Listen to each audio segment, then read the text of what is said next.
3. O exército russo era dirigido por Kutuzov e respectivo Estado-Maior e pelo Imperador a partir de Petersburgo. Em Petersburgo, antes ainda de ser recebida a notícia do abandono de Moscovo, foi elaborado um plano de pormenor de toda a guerra e enviado como diretiva a Kutuzov. Apesar do plano ter sido composto a partir da suposição de que Moscovo estava em mãos russas, foi aprovado pelo Estado-Maior para ser executado. Kutuzov limitou-se a responder que os movimentos de tropas em longas distâncias eram sempre difíceis de realizar. Além disso, para resolver dificuldades que iam surgindo, eram enviadas de Petersburgo novas instruções e pessoas que deviam controlar a atividade do comandante-em-chefe e denunciá-lo. Além disso, todo o Estado-Maior do exército russo tinha sido alterado. Foram feitas nomeações para substituir Bagration, morto, e para substituir Barclay de Tolly, que, ofendido, tinha recusado o cargo. Examinava-se muito a sério o que era melhor, colocar A no lugar de B e B no lugar de D, ou pelo contrário, D no lugar do A, como se isso pudesse ter outro resultado que não fosse a satisfação da A e B. No Estado-Maior do Exército, por causa da hostilidade de Kutuzov para com o seu chefe de Estado-Maior, Bennigsen, por causa da presença de pessoas da confiança do Imperador e das remodelações já citadas, o complexo jogo entre os partidos tornou-se mais intenso. A fazia a cama a B, D fazia a cama a S, etc. Em todas as possíveis remodelações e combinações. O objetivo de todas estas intrigas era, na maioria dos casos, a pretensão de todas essas pessoas de dirigir a atividade militar. Porém, a atividade militar acontecia independentemente delas, na exata medida em que devia acontecer, ou seja, sem coincidir nunca com as invenções das pessoas e decorrendo da ausência da atitude das massas.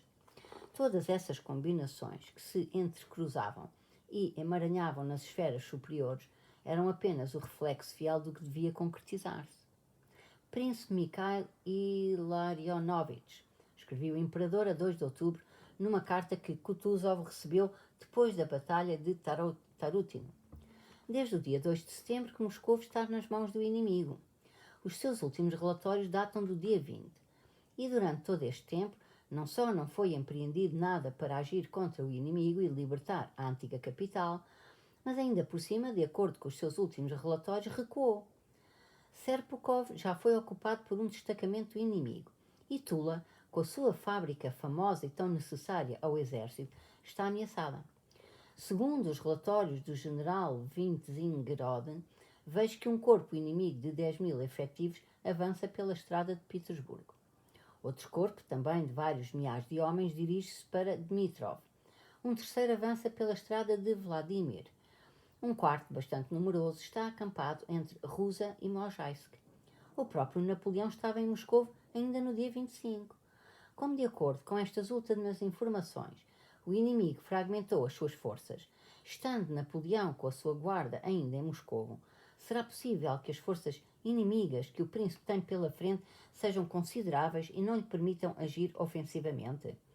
Pelo contrário, é possível supor-se com muito maior probabilidade que o inimigo vos persegue com destacamentos, ou pelo menos com um corpo de exército, muito mais fracos do que o exército que lhe está confiado. Sou da opinião que, aproveitando tais circunstâncias, poderia atacar com êxito o inimigo, enfraquecido, e exterminá-lo, ou pelo menos fazê-lo recuar, mantendo nas nossas mãos a maior parte das províncias, ocupadas agora pelo inimigo e, com isso, desviar o perigo de Tula e de outras cidades do interior.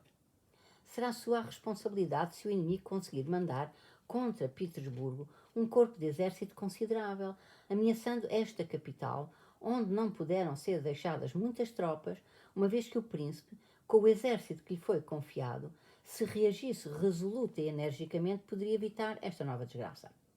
Lembre-se de que ainda tem de responder perante a pátria insultada pela perda de Moscou. O príncipe sabe por experiência que é grande a minha prontidão em condecorá-lo. Tal prontidão não enfraquecerá, mas eu e a Rússia temos o direito de esperar de si toda a aplicação, firmeza e êxitos que o seu intelecto, os seus talentos militares e a coragem das tropas comandadas por si nos prometem. Enquanto esta carta estava a caminho, uma carta que provava que naquele momento a correlação de forças já se refletia em Petersburgo, Kutuzov já não podia impedir a ofensiva do exército por ele comandado e a batalha já travada. Em 2 de outubro, o cosaco Shapovalov, durante uma missão de reconhecimento, matou à espingarda uma lebre e feriu outra. Perseguindo a lebre ferida, Shapovalov embrenhou-se longe na floresta e esbarrou com o flanco esquerdo do exército de Murat, que estava acampado sem quaisquer precauções. O cosaco contou aos camaradas, a rir-se, que por pouco não tinha sido apanhado pelos franceses. O alferes ouviu esta história e foi contá-la ao comandante. O cosaco foi chamado e interrogado, e os comandantes cosacos quiseram aproveitar a ocasião para arrebatar os cavalos aos franceses. Mas um deles, que conhecia pessoalmente alguns comandantes superiores do exército, informou deste facto um general do Estado-Maior. Nos últimos dias, o ambiente no Estado-Maior do Exército estava extremamente tenso. Ermolov, uns dias antes, tinha ido implorar a Bennigsen que usasse de toda a sua influência sobre o comandante em chefe para que desse início à ofensiva. Se eu não o conhecesse, pensaria que o senhor não quer o que me está a pedir. É que basta eu aconselhar qualquer coisa à sua Alteza Sereníssima para ele fazer precisamente o contrário, respondeu Bennigsen. A informação dos cossacos, confirmada pelos batedores, provava que o acontecimento tinha amadurecido. A corda esticada soltara-se, o relógio se elevou e o carrilhão tocou.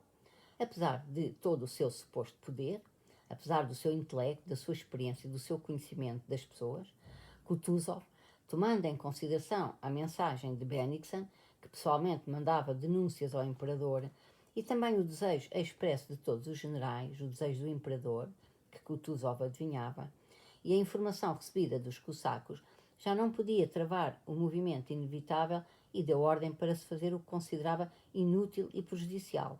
Abençoou o facto consumado. 4.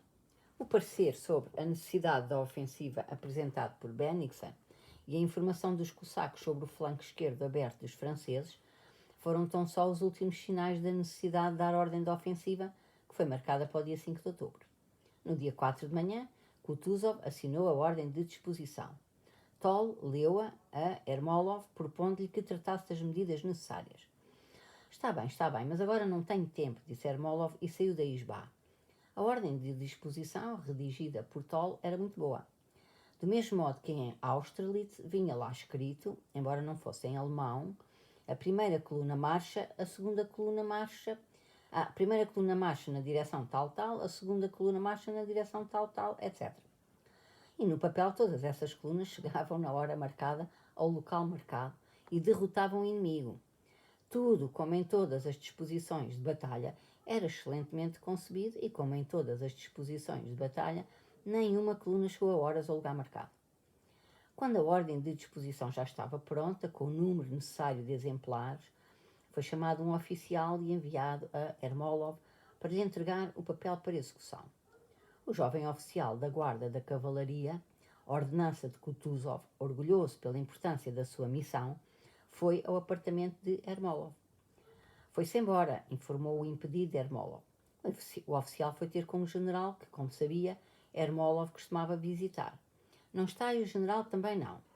O oficial da guarda voltou a montar no cavalo e foi à casa de mais um. Não está, saiu. Vão responsabilizar-me pela demora. Que azar, pensava o oficial. Correu todo o acampamento. Uns diziam que tinham visto Ermolov na companhia de outros generais, dirigindo-se para qualquer lado. Outros diziam que, pelos vistos, já estava de novo em casa. O oficial, sem almoçar, procurou até às 6 da tarde. Ermolov não estava em lado algum, ninguém sabia dele. O oficial comeu qualquer coisa à pressa em casa de um camarada e foi mais uma vez à vanguarda, comandada por Miloradovich. Miloradovich também não estava em casa, mas no baile do general Kikin. Disseram, e talvez também Ermolov. Mas onde é isso? Além, em Etchkino. Respondeu um oficial cosaco apontando para uma longínqua casa senhorial. Mas como é possível? Por trás das linhas? Mandaram 2 regimentos para as linhas, vai lá uma panga, meu Deus, 2 orquestras, 3 coros. O oficial foi a Etchkino para lá das linhas. Ainda ao longe chegaram-lhe aos ouvidos os sons sintonizados e alegres de uma cantiga de dança de soldados. Nos prados, ouvia ele, com acompanhamento de assobios e sons da tiorba, abafados de vez em quando pelos gritos. Ouvindo aquilo, o oficial sentiu uma alegria na alma, à mistura com certo medo, por se terem passado tantas horas sem transmitir a ordem importante que fora encarregado. Era já perto das 9. Apeou-se e entrou no grande solar senhorial que se mantivera intacto num terreno entre russos e franceses. Na copa e no vestíbulo, os lacaios afamavam-se com os vinhos e as iguarias. Debaixo das janelas estavam os cantores. Acompanhavam o oficial, que logo da porta da sala viu, todos juntos, os generais mais importantes do exército, incluindo a grande figura que saltava à vista de Ermolov. Todos os generais, com as sobrecasacas desabotoadas, com as caras vermelhas e animadas, rindo alto, estavam de pé no meio da sala, à roda de um general de pequena estatura, bem parecido, com a cara vermelha e que dançava habilmente o trepak. Boa, Nikolai Ivanovich. O oficial sentia que, entrando agora com uma ordem importante, se tornava ainda mais culpado e já se dispunha a esperar, mas um dos generais viu e, depois de se inteirar ao que viera, disse-o a Ermolov. Ermolov, de senho franzido, ouviu o oficial e pegou no papel sem dizer nada. Achas que foi por acaso que ele se foi embora? Disse nessa noite um oficial do Estado-Maior, referindo-se a Ermolov, ao oficial da Guarda da Cavalaria. São truques, fê-lo de propósito para fazer a cama ao Konovnitzin. Vais ver a escandaleira que vai ser amanhã. 5. No dia seguinte, de manhã cedo, o decrépito Kutuzov levantou-se, fez a sua oração, vestiu-se e, com a sensação desagradável de ter de comandar uma batalha que não aprovava, meteu-se na caleche e saiu de Letachovka, aldeia a 5 verstais de Tarútino, dirigindo-se ao local onde deviam estar concentradas as colunas de ofensiva.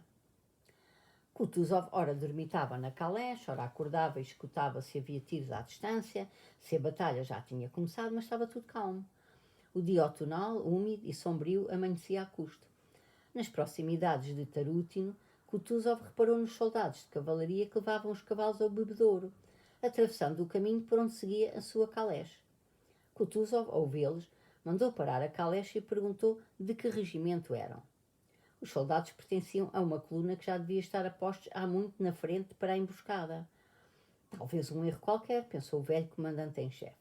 Porém, um pouco mais à frente, Kutuzov viu os regimentos de infantaria, as espingardas ensardelhadas, os soldados a comerem as papas e a prepararem lenha de ceroulas. Mandou chamar o oficial. O oficial declarou que não tinham recebido qualquer ordem de ataque.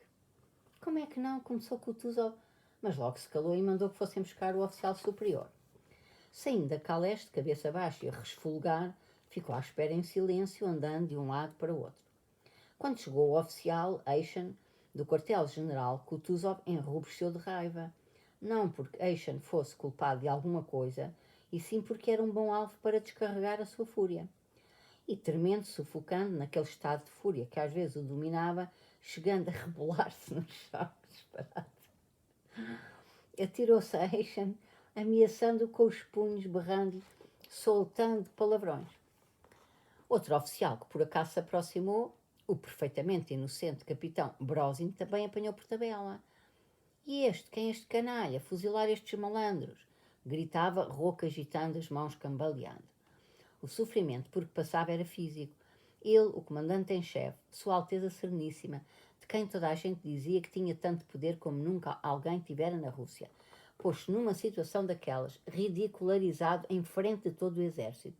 Preocupei-me em vão rezando pelo dia de hoje, não dormindo toda a noite e refletindo em tudo, pensava ele.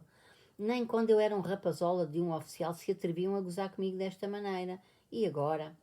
Kutuzov sofria fisicamente como que sujeito a um castigo corporal e não podia evitar exprimi-lo em gritos de ira e sofrimento.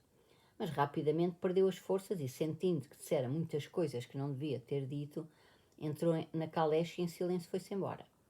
Descarregada a ira, esta não voltou mais, e Kutuzov, fraco, pestanejando, ouviu as justificações, as palavras de defesa e as arguições de Konovnitsin e Tol.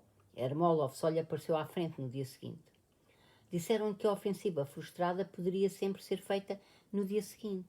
Kutuzov foi obrigado, mais uma vez, a concordar com isso.